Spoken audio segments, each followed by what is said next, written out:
Hello friends, இன்றைக்கி டே 12ஓட big pass review தான் பார்க்க போகிறோம். வாங்க வீடியோக்குள்ளே போகலாம். இன்றைக்கி ஒன்றும் பெருசாக அவ்வளோவா நடக்கலைங்க. எப்போதும் போல் பெஸ்ட்டு ஒஸ்ட்டு அதுக்காக செலக்ட் பண்ணுறாங்க. பெஸ்ட்டுக்கு ஓரளவு கரெக்டாக தான் சூஸ் பண்ண மாதிரி இருந்துச்சு. எனக்கு 2 பேர் கரெக்டாக சூஸ் பண்ணியிருக்காங்க. ஒன்று கனி சூஸ் பண்ணியிருக்காங்க. அஃப்கோர்ஸ் கமருதீன் அந்த டாஸ்கில் ஜெயிச்சதுனால அவர் டேரெக்டாக கேப்டன்சிக்கு போட்டிடுறாரு. நெக்ஸ்ட்டு கனி கனி ஓகே தான். பட் ஆனால் அவங்க சொன்ன காரணங்கள் எல்லார் கூடயும் பேசுகிறாங்க. ஒன்லி அவங்க கிச்சன்லேயே இருக்கிறதுனால அவங்க இந்த இதுக்கு வந்திருக்காங்களோ அப்படின்ற மாதிரி எனக்கு தோணுது. ஏன்னா அவங்க ஃபுல் டைம் கிச்சனில் தான் இருக்காங்க. ஸோ கிச்சனில் இருந்ததுனால இவங்களுக்கு சப்போர்ட் பண்ணுறாங்களோ மற்ற ஹவுஸ்மேட்ஸ் எல்லாரும் அப்படின்ற மாதிரி எனக்கு பர்சனலாக தோணுச்சு. பட் ஆனால் அவங்க சொன்ன காரணங்களும் அதே மாதிரி தான் இருந்துச்சு. பரவாயில்ல, ஓகே. பட் ஆனால் சபரிக்கு கொடுத்த ரீசன்ஸ் ஓகே. இது மாதிரி 3 பேர் பெஸ்ட்டு பர்ஃபார்மன்ஸ்க்கு தேர்ந்தெடுத்திருக்காங்க. நெக்ஸ்ட்டு யாருன்னா ஒஸ்ட்டுக்கு செலக்ட் பண்ணுறாங்க. ஒஸ்ட்டில் முக்கால்வாசி யாரை சொல்கிறாங்கன்னா ஆதிரை அண்டு அரோரா 2 பேரை சொல்கிறாங்க. அந்த 2 பேருமே ஒஸ்ட்டுக்கு கரெக்டாக தகுதியான ஆள் தான். ஏன்னா ஹவுஸ்மேட்ஸ் எல்லோரும் கவனிச்சுக்கிட்டே இருந்திருக்காங்க.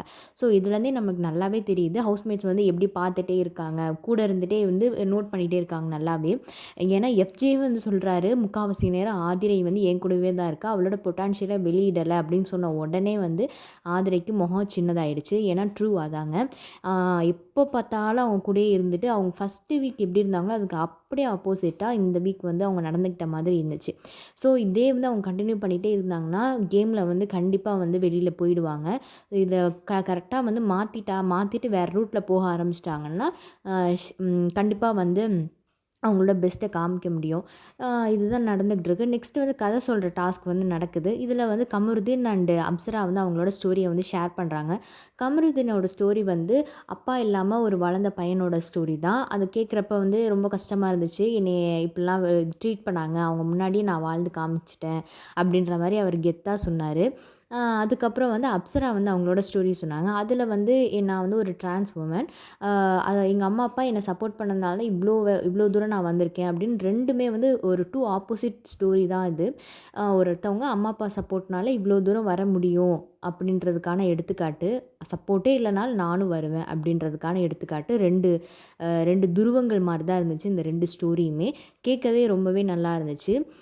நெக்ஸ்ட்டு என்ன நடந்துச்சு அப்படின்னா கேப்டன்சி டாஸ்க் நடந்துச்சு. இதில் கேம் மாதிரி எதுவுமே வைக்காமல் ஒரு 3 போஸ்டர்ஸ் மாதிரி கொடுத்துருக்காங்க. இந்த 3 போஸ்டர்ஸில் யாருக்கு கத்தி அதிகமாக கம்மியாக குத்திருக்காங்களோ அவங்க தான் கேப்டன் அப்படின்ற மாதிரி.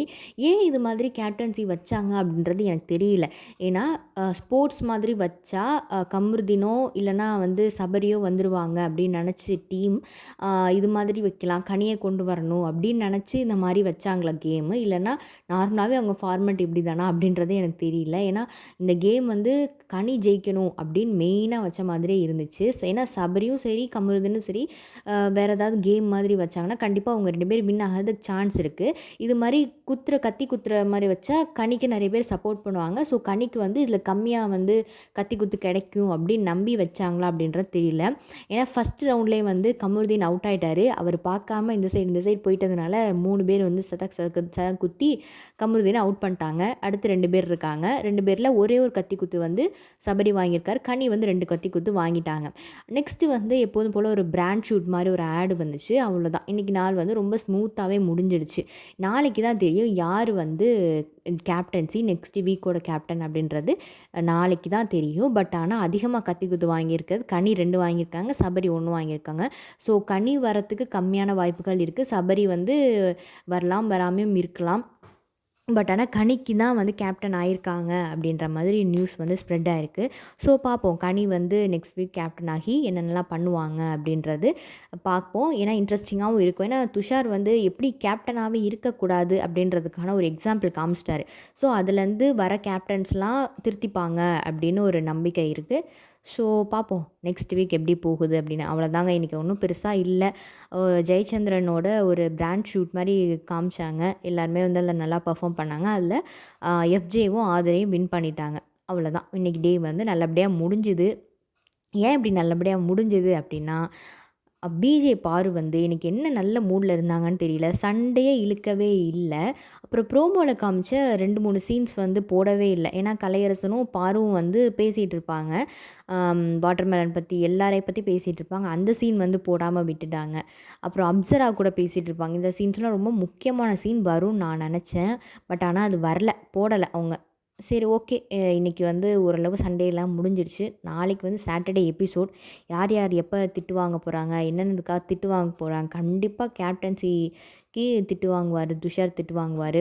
பார்ப்போம் என்னென்ன டோஸ்லாம் விழுக போகுதுங்கிறத நாளைக்கு பார்ப்போம். அவ்வளோதான் இன்னையோட ரிவ்யூ. டாட்டா, பாய் பாய்.